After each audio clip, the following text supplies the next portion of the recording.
There are so many conscious individuals, so many empaths, so many people that could bring their energy to the world. But as soon as we try to go out to the world, we are affected by, like, we might struggle to be in large crowds.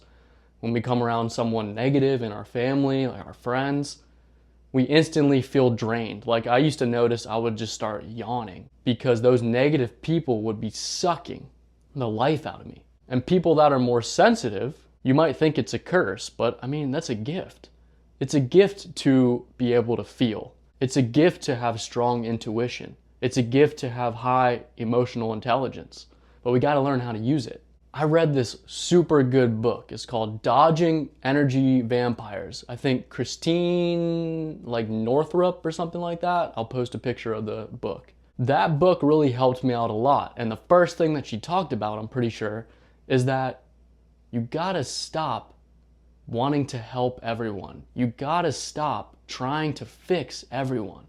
Wasting so much energy, wasting so much of your light on trying to fix people that don't want to change. There's going to be people like that. People have to want to change on their own. You can't force change on other people. And as soon as I learned that, I gained back a whole lot of energy that I was previously wasting on trying to fix everything. All you can really do is be an example, is really work on yourself. And then other people will take notice of that. Other people will want to, that will motivate other people to change. So the first thing before anything else is, yeah, you can still help people, but you can only help people to an extent. They have to learn to help themselves, or they're just gonna keep leeching off of you.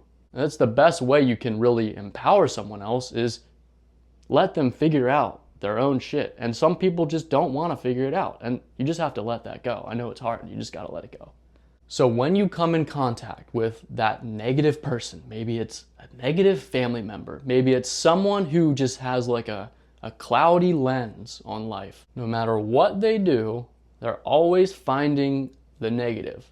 And when I'm around those people, like when I used to come around those people, I would start yawning, I would just feel drained, and I would get sucked into the other person's energy field, because that's really what's happening.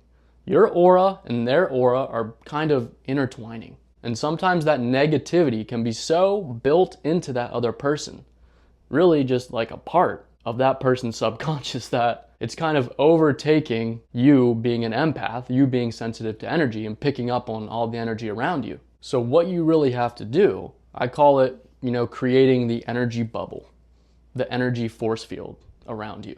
You have to first notice when it's happening. Notice the other person, just notice them, being negative. Don't try to change them. Bring the focus and attention back to your inner workings. Now, the next thing you have to do is notice when you're taking on negativity from the outside world, notice how your body is responding. The typical things that I always mention, like your breathing, which we all have control over.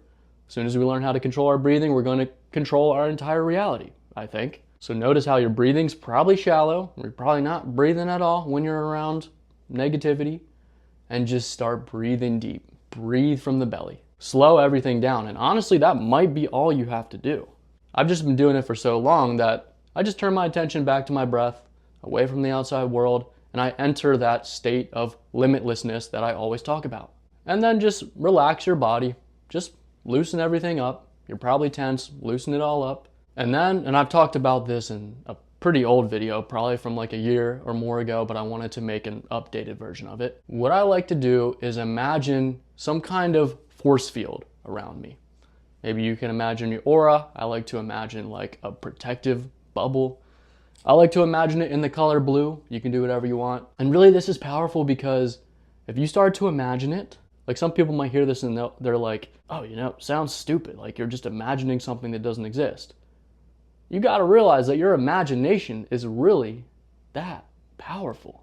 You got to believe that it's happening. You almost trick yourself into believing that it's happening. So I imagine this energy bubble, this force field around me, and then I just imagine it expanding and expanding and expanding.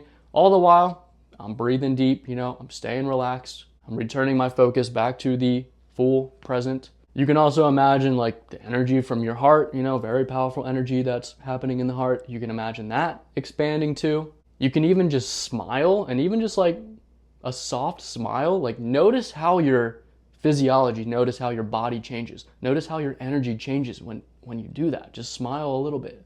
And then you let go of trying to control, you let go of trying to force the negativity away, and you just be you. You re-enter like the most authentic and limitless version of you.